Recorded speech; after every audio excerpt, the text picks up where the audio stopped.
కృష్ణా జిల్లా ఉయ్యూరులో విషాదం నెలకొంది. బలవన్మరణానికి పాల్పడింది శ్రీవిద్య.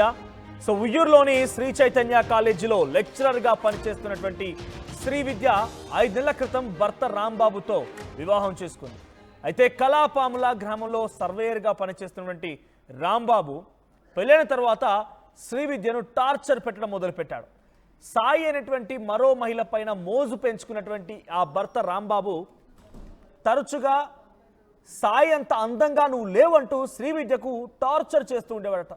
తల మంచానికి కొట్టి చిత్రహింసలు గురి చేస్తూ ఉండేవాడట.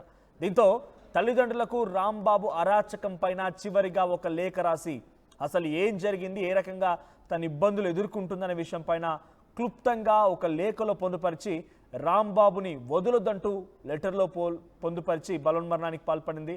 సో ఈ ఘటన కృష్ణా జిల్లాలో చోటు చేసుకుంది. ఉయ్యూరులో ఈ ఘటన చోటు చేసుకుంది. ఉరివేసుకొని బలవన్మరణానికి పాల్పడింది శ్రీవిద్య అనేటువంటి ఒక మహిళ. సో శ్రీవిద్య 5 నెలల క్రితమే రాంబాబు అనేటువంటి ఒక యువకుడితో వివాహం జరిగింది. రాంబాబుకి పెళ్ళైన తర్వాత కొన్ని రోజుల పాటు బాగానే ఉన్నప్పటికీ ఆ తర్వాత సాయి అనేటువంటి ఒక మహిళతో పరిచయం ఏర్పడింది. అది తరచుగా తన భార్య శ్రీవిద్యని నువ్వు సాయి అంత అందంగా లేవని చెప్పి టార్చర్ పెట్టేవాడట. చాలా పెద్ద ఎత్తున తనని తలనేకంగా మంచానికి కొట్టి చిత్రహింసల గురి చేస్తూ ఉండేవాడట. ఇక ఈ బాధలన్నీ తాలక బలవన్మరణానికి పాల్పడింది. ఉరివేసుకొని బలవన్మరణానికి పాల్పడింది ప్రస్తుతం మహిళ. సో మనం చూస్తున్నాం శ్రీవిద్య చివరిగా తన తల్లిదండ్రులు రాసిన లేఖని మీరు ఆర్టీవీ స్క్రీన్ పై చూపిస్తాను. సో నేను ఇంకా ఉంటున్నాను, నాకు ఇంకా బ్రతకాలని లేదు, నేను ఇక ఉంటున్నాను, నాకు ఇంకా బ్రతకాలని లేదు. వీడు తాగి వచ్చి ప్రతిసారి కొడుతున్నాడు. ఆ సాయి అనేటువంటి అమ్మాయి గురించి మాట్లాడుతున్నారు. ఆ అమ్మాయిల అందం ముందు నేను పనికిరాను అంటూ ఆ అమ్మాయి గుర్తు వస్తుంది అంటూ నన్ను ఈరోజు తాగి మంచం కేసి తల కొట్టేశాడు. అమ్మ ఇదంతా నొప్పిని ఉంది, తలంతా నొప్పిగా ఉంది, వీపు మీద గట్టిగా కొట్టడం గుద్దుతున్నాడు. అసలు నేను ఏం చేశానమ్మా, మంచిగా ఉండడం కూడా నా తప్పు అయిపోయిందా? కానీ ఇలాంటి వాడి దగ్గర ఉండలేకపోతున్నాను. మన ఇంటికి వచ్చి మిమ్మల్ని ఇబ్బంది పెట్టలేను. మంచాన్ని గట్టిగా గుద్దాడు. ఇంకా ఆ మంచం కింద ఉన్న టైల్స్ పగిలిపోయాయి. వీడిని మాత్రం వదలొద్దు, వీడి అమ్మా నాన్నని మాత్రం వదలొద్దు. డోర్ కూడా గట్టిగా గుద్దుతున్నాడు, నన్ను కూడా గట్టిగా కొడుతున్నాడు, నా జుట్టు పట్టుకొని గట్టిగా లాగుతున్నాడు. అమ్మ తల చాలా నొప్పిగా ఉంది, నా డ్రెస్ని చింపేశాడు, నన్ను పట్టుకొని లాగి మీరు జాగ్రత్త, ప్రతిసారి నన్ను నాన్నని తిడుతున్నాడు. నాన్న జాగ్రత్త నాన్న, నువ్వంటే నాకు చాలా ఇష్టం, నువ్వు ఉన్నావన్న ధైర్యంతోనే పొగరుగా ఉండాలన్న చదువుతున్న టైంలో పేపర్స్ కరెక్షన్ చేస్తుంటే తీసుకొని విసిరేశాడు. కాలేజ్ వాళ్ళకి పేరెంట్స్ పేపర్స్ ఇచ్చేయమండి ఉంది నా దారి అంటే ఒక రకంగా తను ఏం రాసుకొచ్చిందంటే పదే కొట్టడాలు, తనని హింసించడాలు అవన్నీ రాసుకొచ్చింది. తర్వాత జాగ్రత్తరా, మేబీ నేను రాఖీ కట్టకపోవచ్చు, తమ్ముడు గురించి రాసుకొచ్చింది. ఇక్కడ తమ్ముడు గురించి రాసుకొచ్చింది, నేను రాఖీ కట్టకపోవచ్చేమో, అమ్మ నాన్న జాగ్రత్తగా చూసుకో, ఉంటాను అమ్మ నాన్న తమ్ముడు అని చెప్పి బాయ్ అని రాసుకొచ్చింది. నిజంగా ఆ సదరు అమ్మాయి ఎంతలా ఇబ్బంది పడిపోయి ఉంటుంది చూడండి. ఇక్కడ కనిపిస్తున్న ఫోటోలో కనిపించేటువంటి ఆ అమ్మాయే శ్రీవిద్య. 5 నెలల క్రితమే రాంబాబు అనేటువంటి ఆ యువకుడితో వివాహమైంది. తన కాలేజీలో పనిచేస్తోందట, శ్రీ చైతన్య కాలేజీలో లెక్చరర్గా పనిచేస్తోందట. సో తను ఇక్కడ పేపర్లో మెన్షన్ చేసిన ఒక అంశం ఏంటంటే చివరిగా తన బలవన్మరణానికి పాల్పడక ముందు రాసినటువంటి లేఖలో ఇంటికి వచ్చిన తర్వాత కాలేజీ పేపర్స్ కరెక్షన్ చేస్తుంటే విసిరేసేవాడట. ఏకంగా తల మంచానికి వేసి కొడితే కిందున్న టైల్స్ కూడా పగిలిపోయాయట, డ్రెస్ చింపేశాడు. అంటే ఒక రకంగా తను చాలా టార్చర్ అనుభవించినట్టుగానే దీనిలో రాసుకొచ్చింది. అమ్మా నాన్న జాగ్రత్త అని రాసుకొచ్చింది. నాన్న నేను చదువుకునే టైంలో నిన్ను చూసి పొగరుగా ఉండేదాన్ని అని చెప్పేటువంటి మాటలను ఆ సదరు శ్రీవిద్య అనే అమ్మాయి ఇందులో రాసుకొచ్చింది. చివరిగా సాయి అనేటువంటి ఒక అమ్మాయితో ఈ రాంబాబుకి పరిచయం కాస్త అది శృతిమించిపోయింది. ఆ తర్వాత సాయి అంత అందంగా లేవని నిత్యం చిత్రహింసల గురి చేస్తూ ఉండేవాడు, నాకు గుర్తొస్తుందని చెప్తూ ఉండేవాడు, అమ్మాయి గురించి పదే మాట్లాడుతూ ఉండేవాడు. ఈ రకంగా టార్చర్ని భరించలేకపోతున్నా, అందుకే నేను ఉంటున్నా నాన్న బాయ్ అని చెప్పి చివరిగా శ్రీవిద్య అనేటువంటి ఆ అమ్మాయి ఒక లేఖలో పొందుపరిచింది. చూడండి ఆ అమ్మాయి లేఖలో రాసినటువంటి ఆ పదాలు, ఆ మాటలు అర్థం చేసుకోండి ఎంతలా అమ్మాయి చిత్రహింసలకు గురైందనేది. ఎంతలా అమ్మాయిని బాధించాడనేది, ఎంతలా అమ్మాయిని ఇబ్బందులకు గురి చేశాడు. మూడో అమ్మాయి పేరు చెప్పి ఆ అమ్మాయి బాగుంది నువ్వు బాగాలేవని చెప్పి దగ్గరకు కూడా రానిచ్చేవాడు కదట. చాలా దారుణంగా ప్రవర్తిస్తూ ఉండేవాడట. ఎస్, మా ప్రతినిధి మణికుమార్ అందుబాటులో ఉన్నారు. ఎస్ మణికుమార్, ఏం జరిగింది? శ్రీవిద్య మరణ గల కారణాన్ని ఆ బంధువులు ఏం చెప్తున్నారు? ప్రస్తుతానికి ఈ లేఖలో చాలా క్లియర్గా అర్థమవుతోంది, రాంబాబు వేరే ఒక అమ్మాయితో ఈ రకంగా ఉంటూ నన్ను దూరం పెట్టాడు, నన్ను ఈ రకంగా వేధిస్తూ ఉన్నాడు, టార్చర్ చేస్తున్నాడు అని చెప్పి. ఇంతకీ రాంబాబు ఏం చెప్తున్నారు? రాంబాబు అదుపులో తీసుకున్నారా లేదా? మూడో అమ్మాయి సాయి అనే అమ్మాయి ఏం చెప్తోంది? మనం చూడొచ్చు, కృష్ణా జిల్లా ఉయ్యూరు గ్రామంలో దారుణ ఘటన చోటు చేసుకుంది.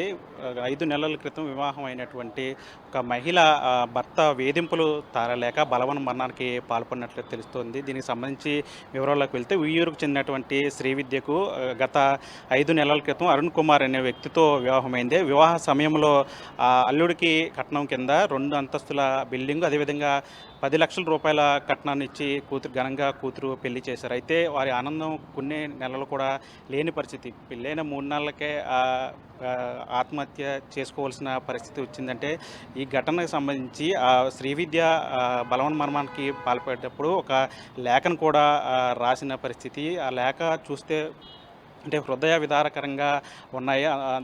ఆమెను భర్త ఎవరైతే అరుణ్ కుమార్ ఉన్నారో, అరుణ్ కుమార్ పెట్టినటువంటి చిత్రహింసలు అవన్నీ కూడా లెటర్లో రాసుకొచ్చిన పరిస్థితి. అయితే ఇప్పుడు ఈ ఘటనకు సంబంధించి మొత్తం ఒక స్థానికంగా కలకలం రేపిందని చెప్పాలి. పెళ్ళి అయిన నాటి నుంచే భర్త అరుణ్ కుమార్ శ్రీవిద్యను వేధించడం మొదలుపెట్టాను. నిత్యం మద్యం సేవించి వచ్చి ఆమెను తరచూ కొట్టడం, చిత్రహింసలు చేస్తున్నట్లు కూడా తెలుస్తోంది. దీనికి సంబంధించిన ఆ వివరాలన్నీ కూడా లెటర్లో శ్రీవిద్య రాసుకొచ్చిన పరిస్థితి. అంటే పెళ్లికి ముందు వేరొక అమ్మాయిని ప్రేమించినటువంటి అరుణ్ కుమారు పెళ్ళైన తర్వాత శ్రీవిద్యను ఆమె పేరు చెప్పి, ఆమె అంత అందంగా లేవు నువ్వు, లేదంటే ఆమెలాగా నువ్వు ఉండట్లేదు, ఆమె నీకంటే అందంగా ఉంటుందంటూ కూడా ప్రతిరోజు మద్యం సాగొచ్చి శ్రీవిద్యను హింసించినట్లు కూడా తెలుస్తోంది. సర్వేర్గా పనిచేస్తున్నటువంటి అరుణ్ కుమారు పెళ్ళైన నాటి నుంచి కూడా పనికి వెళ్లకుండా, ఉద్యోగానికి వెళ్లకుండా అత్తమామలు ఇచ్చినటువంటి కట్నం డబ్బులతో జలసాగా తాగి తిరగటం, అదేవిధంగా ఆ ఇల్లు ఏదైతే 2 అంతస్తుల బిల్డింగ్ ఇచ్చారో ఆ బిల్డింగ్ను కూడా అమ్మేయాలంటూ కూడా శ్రీవిద్య మీద నిత్యం ఒత్తిడి తీసుకొస్తున్న పరిస్థితి. ఒకవైపు తల్లిదండ్రులకు కట్నంగా ఇచ్చినటువంటి ఆస్తిని అమ్మేయాలని చెప్పడం, మరోవైపు మరొక మహిళ పేరు చెప్పి ఆమెలాగా నువ్వు లేవు, ఆమె అంత అందంగా ఉండట్లేదు, ఆమె నీకన్నా చాలా బాగుంటుందని చెప్పి మానసికంగా కుంగిపోయేలాగా చేయటం, మరోవైపు నిత్యం మద్యం తాగి వచ్చి ఆమె చిత్రహింసలు పెట్టడం. అంటే లేఖలో కూడా మనం చూసాము ఎంత కర్కశంగా భర్త ప్రవర్తించేవాడో. అంటే ఈమె శ్రీవిద్య స్థానికంగా ఒక ప్రైవేటు కళాశాలలో లెక్చరర్గా పనిచేస్తుంది. రీసెంట్గా ఆ ప్రైవేట్ కళాశాలకు సంబంధించి పరీక్షలకు సంబంధించిన పేపర్స్ వాల్యుయేషన్ చేయడానికి ఇంటికి తీసుకుంటే ఆ సమయంలో కూడా ఆ పేపర్స్ అన్నీ కూడా ఇసిరి కొట్టడం, లేదంటే డోర్లను బలంగా తనటం, డోర్లకేసి మంచాలకేసి ఆమెను బలవంతంగా కొట్టడం లాంటి చిత్రహింసలు చేస్తుండటం, ఇవన్నీ కూడా తట్టుకోలేక శ్రీవిద్య బలవన్మరణానికి పాల్పడినట్టు కూడా తెలుస్తుంది. ఈ ఘటన స్థానికంగా కలకలం రేపిందని చెప్పాలి.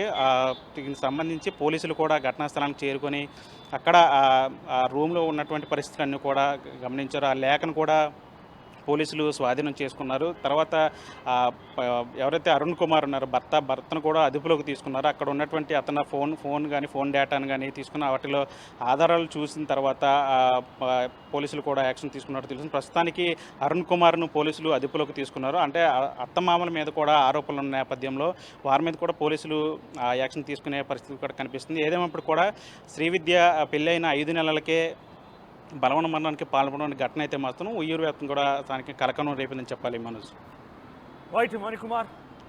సో ఆ మహిళ పెళ్ళైనటువంటి 5 నెలలకే తన భర్త పెట్టినటువంటి వేధింపులు తాళలేక, ఎంతలా అంటే ఏకంగా ఎవరికైనా సహజంగా వేరే ఒక అమ్మాయి పేరు చెప్పి నువ్వు ఆ అమ్మాయిలా లేవు, ఆ అమ్మాయిలా అందంగా లేవు, ఆ అమ్మాయిలా లేవు అని చెప్పేటువంటి మాటలు చెప్తున్నాడంటే ఆ అమ్మాయి కట్టుకున్న భార్య ఎంతలా బాధపడి ఉంటుంది. వేరే ఒక మూడో వ్యక్తి పేరు చెప్పి ఆ అమ్మాయి పేరు చెప్పి పదే టార్చర్ చేస్తూ ఉండేవాడు. కొట్టాడట, బట్టలు చింపేశారట, మంచానికి కొట్టాడంట. ఏకంగా నిజంగా మా ప్రతినిధి మణికుమార్ చెప్తున్న ప్రకారంగా వివరాలు చూస్తే కనుక ఆ తల్లిదండ్రులు 2 అంతస్తుల భవనాన్ని కూడా కట్నం కింద ఇచ్చారంట. అంటే ఇంతకన్నా దారుణం ఏముంటుంది చెప్పండి. అంతలా చూసుకున్నారు. అక్కడ ఆయనకు సంబంధించి అన్ని రకాలుగా తన కూతురికి సహకరిస్తూ తన కూతురు చెప్పిందల్లా నడుచుకొని అల్లుడు అని చెప్పేటువంటి మర్యాదను వాళ్ళు ఇస్తే కనీసం తన కూతుర్ని మనిషిగా కూడా చూడలేదు. సో ప్రస్తుతానికి రాంబాబు విషయంలో కొంత ఆందోళనకరంగా ఉంది. అసలు ఈ విషయం పైన పోలీసులు మరింత సమాచారం అందించారు. పోలీసులు ఏం చెప్పారో చూద్దాం. మన ఉయ్యూరు పట్టణంలో అంబేద్కర్ నగర్లో రాత్రి ఒక అమ్మాయి వర్రే శ్రీవిద్య అనే అమ్మాయి పెళ్ళయి 4 నెలలు అవుతుంది. ఆ అమ్మాయి రాత్రి భర్తతో గొడవపడి, భర్త పేరు అరుణ్ కుమార్, వర్రే అరుణ్ కుమార్. ఇతను కలవపాములలో సచివాలయంలో సర్వేర్గా పనిచేస్తాడు. ఇద్దరు గొడవపడి అమ్మాయి ఉరేసుకుని చనిపోయి కింద పడుకోబెట్టిన తర్వాత వాళ్ళ పేరెంట్స్కి, ఇంటి దగ్గరలో ఉన్న వాళ్ళకి కవర్ చేశాడు. ఫోన్ చేస్తే వాళ్ళందరూ వచ్చి చూశారు. చూసేటప్పటికి కింద పడుకోబెట్టి ఉంది. అయితే అతను చెప్పే దాని ప్రకారం అమ్మాయి ఫ్యాన్కి ఉరేసుకుని ఉందనేది భర్త చెప్తున్నాడు. ఆ చుట్టుపక్కల వాళ్ళు వచ్చి చూసేటప్పటికి కింద బెడ్రూమ్కి బ్యాక్ సైడ్ ఉన్న గదిలో కింద పడుకోబెట్టి ఉంది. అయితే వీళ్ళకి గొడవ ఏంటంటే, ఈ అబ్బాయి ఇప్పుడు ఉంటున్న ఇల్లులు ఇప్పుడు ఈ అమ్మాయి శ్రీవిద్య వాళ్ళ ఫాదర్ వాళ్ళు కొనిచ్చారు. ఆ శ్రీవిద్య వాళ్ళ అమ్మ పేరున ఉంటే అది అమ్మి ఇస్తే నేను నాకు అప్పులోనే తీర్చుకుంటానని ఒత్తిడి చేస్తున్నట్లుగా వాళ్ళ తల్లిదండ్రులు చెప్తున్నారు. దాని మీద మేము వరకట్నం కేసు కింద నమోదు చేసి దర్యాప్తు చేస్తున్నాం. ఇప్పుడు ఎంఆర్ఓ గారి సమక్షంలో శవ పంచనామా జరుగుతుంది. దానిలో ఉన్న ముద్దాయిలు భర్త, అత్తమామల మీద మేము చట్ట ప్రకారం చర్య తీసుకుంటాం. ఇంకా లేదండి, ఇప్పుడు ఇంకా ఒక మనకి ఫ్యాన్ కూరేసుకున్న చీర దొరికింది, అది సీజ్ చేసాం. అన్నీ కూడా మేము అన్నీ కూడా అనాలిసిస్కి పంపిస్తాము. అదేవిధంగా డాక్టర్ గారు ఇచ్చిన సర్టిఫికేట్, పిఎం సర్టిఫికేట్, ఇతర సర్టిఫికేట్ల ఆధారంగా కేసుని బిల్డప్ చేసి ముద్దాయిల మీద కఠిన శిక్షలు పడేటట్టుగా యాక్షన్ తీసుకుంటాం. అయితే దొరకలేదు అంటున్నారు, మేము సెర్చ్ చేస్తున్నాం. మేము అవన్నీ కూడా ఎతికాము, దొరకలేదు. ప్రస్తుతానికి అయితే దొరకలేదు. అది వెతుకుతున్నాం అంటున్నారు కానీ ఇంకా మా దృష్టికి రాలేదు. ఇంకా అది అమ్మాయి రాసిందని పేరెంట్స్ అంటున్నారు. ఒకసారి దాని మీద కూడా ఎతికి ఉంటే అది కూడా మేము కోర్టుకు పెడతాం. మనకి ఈరోజు మన ఉయ్యూరు పట్టణంలో అంబేద్కర్ నగర్లో రాత్రి ఒక అమ్మాయి వర్రే శ్రీవిద్య అనే అమ్మాయి పెళ్ళయి 4 నెలలు అవుతుంది. ఆ అమ్మాయి రాత్రి వచ్చింది సార్. మా కింద ఉన్న అతను ఫోన్ చేశాడు, ఇంట్లో కింద అద్దెకుండే అతను. పాపకు బాగాలేదు, సీరియస్గా ఉంది, తొందర రండి అని అన్నాడు. ఏంటండి ఏమైనా కొట్టుకున్నారా ఏంటి అని అంటే, ఏమనండి మీరు రండి, నేను చెప్తాను కదా, మీరు వచ్చి చూడండి అన్నాడు. వెళ్ళి చూస్తే పిల్ల పడుకోబెట్టి ఉంది, ఉరేసుకుంది అని చెప్తున్నాడు అతను, మా అల్లుడు. ఉరేసుకుని ఉంటే ఫ్యాన్కి వేలాడిది ఉండాలిగా, అది లేదు. ఆ ఇల్లు రాకపోతే తీసి పడుకోబెట్టాడు. అట్లా ఎందుకు పడుకోబెట్టాడు, మేము కంప్లైంట్ అయ్యి అది కూడా మేము ఇల్లు కొని ఇచ్చాము ఉయ్యూరులో ఉంటున్నారని. ఆ ఇల్లు అమ్మి డబ్బులు ఎత్తుకురామని అంటున్నాడు పద్దాక. ఆ ఇల్లు అమ్మితే వాళ్ళ తమ్ముడికి కాలేజీ ఫీజులకు కావాలంట, వాళ్ళకేమో బాకీలు ఉన్నాయంట, బాకీలు తెచ్చుకోవాలంట. వాళ్ళ అత్తమామ కూడా రోజు తిడుతున్నారంట ఫోన్లో చేసి. మొన్న చైతన్య కాలేజీ దగ్గరికి వెళ్ళి వాళ్ళ అత్తమామ 4 రోజుల క్రితం సాయంత్రం 6:30, 7ంటికి వెళ్ళి పిల్లల్ని తిట్టారంట. మరి కట్నం కోసం మరి విపరీతంగా తిడుతున్నాడంట. నేను ఆల్రెడీ 10 లక్షలు ఇచ్చా కట్నం, మళ్ళీ 10 లక్షలకు ఒక బంగారానికి 10 లక్షలు అడ్జస్ట్మెంట్ చేశా. మళ్ళీ ఇంకా తేమని ఆ ఇల్లు, నేను ఇచ్చిన ఇల్లు అమ్మేయమని రోజు కొడుతున్నాడంట తాగొచ్చి. నాకేం మా అమ్మాయి చెప్పలేదు. చెప్పకుండా పుస్తకంలో రాసుకున్న ఇవన్నీ దాచుకుంది. ఆ పుస్తకం పారేసాడంట. ఆ పుస్తకంలో ఉండదు ఒకటి వాట్సాప్. రైట్, కృష్ణా జిల్లా ఉయ్యూరులో ఈ విషాదం చోటు చేసుకుంది. పెళ్ళైనటువంటి 5 నెలలకే వేరే ఒక అమ్మాయితో ఉన్నటువంటి పరిచయంలో భాగంగా, ఆ అమ్మాయి పేరు సాయి. అయితే ఇక్కడ శ్రీవిద్య భర్తపై అరుణ్ కుమార్ అని చెప్పి ఇందాక పోలీసులు చెప్పడం చూసాం. సో అరుణ్ కుమార్ అటువంటి ఈ వ్యక్తి వేరే ఒక అమ్మాయితో పరిచయం పెట్టుకొని, ఆ అమ్మాయిలాగా నువ్వు అందంగా లేవు, ఆ అమ్మాయిలాగా నువ్వు అందంగా లేవని పదే వేధింపులకు పాల్పడడంతో పాటుగా చాలా నానా టార్చర్, కొట్టడము, తిట్టడము, మంచానికి వేసి కొట్టడము, గోడకేసి కొట్టడము, డోర్ కేసు కొట్టడము, బట్టలు చించడం, రకరకాలుగా తను చేసిన విన్యాసాలు. రోజు తాగి వచ్చి, ఆ లెటర్ పేజ్ పంపించారు, ఆ లెటర్లో మీకు కనిపిస్తుంది చూడండి, తాగొచ్చి రోజు తాగొచ్చి కొడుతూ ఉండేవాడట. నేను ఇంకా ఉంటున్నాను, నాకు ఈ జీవితంతో అయిపోయింది, నీకు ఉంటున్నాను, నాకు ఇంకా బతకాలని లేదు. వీడు తాగొచ్చి ప్రతిరోజు కొడుతూ ఉన్నాడు తాగొచ్చి. ఆ అమ్మాయి అందం ముందు నేను పనికిరాను అంట, ఆ అమ్మాయి గుర్తు వస్తుందంటూ నన్ను ఈరోజు తాగి మంచం కేసు కొట్టాడు. సో ఇక్కడ ఇటువంటి వ్యాఖ్యలు చేసినట్టు ఆ అమ్మాయి ఎంతలా బాధపడి ఉంటుంది, ఆ భార్య ఎంతలా బాధపడి వాడి నుంచి ఎంతలా వేధింపులు ఎదుర్కొని ఉంటుంది. సో పోలీసులు చెప్తున్న వివరాల ప్రకారంగా ఏకంగా ఆ ఇంటును ఇప్పుడు వాళ్ళు ఉంటున్నటువంటి ఇంటిని కూడా కట్నం కింద తీసుకున్న ఇల్లేనంట. సో ఆ ఇల్లును కూడా అమ్మేసి ఇస్తే నాకు ఉన్నటువంటి అప్పులు తీర్చేసుకుంటానని చెప్పేటువంటి మాటని ఆ సదరు భర్త చెప్పుకొచ్చాడట. ఏదేమైనా నిజంగా చాలా దారుణంగా ప్రవర్తిస్తూ ఉన్నారు. సో ప్రస్తుతం ఈ అంశం కృష్ణా జిల్లాలో సంచలనంగా మారింది. మరి చూడడానికి ఏం చదువు రానోడో సంజయ్ రానోడో కాదు, సర్వేయర్గా పనిచేస్తున్నాడంట. సర్వేయర్గా పనిచేస్తున్నటువంటి ఆ అరుణ్ కుమార్ తన భార్యని ఇంత దారుణంగా వేధించి కళాపాము లాంటి గ్రామంలో సర్వేయర్గా పనిచేస్తున్నాడు. ఆ పనిచేస్తున్నటువంటి ఆ వ్యక్తి చాలా దారుణంగా వేధించి హింసించి చిత్రహింసలకు గురి చేసి హతమార్చినట్టుగా తెలుస్తోంది. ఏమైనా ప్రస్తుతానికి తా భార్య ఆ వేధింపులు తట్టుకోలేక బలవండనానికి పాల్పడి ఉరివేసుకొని చనిపోయింది. సో ప్రస్తుతానికి ఈ అంశం కొంత ఆందోళన కలిగిస్తోంది.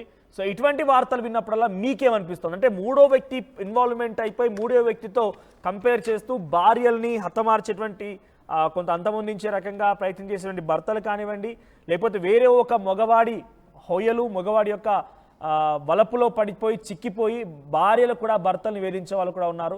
సో అటువంటి వారి విషయంలో కానివ్వండి, ఇటువంటి వార్తలు విన్నప్పుడు మీకేమనిపిస్తోంది కామెంట్ చేయండి.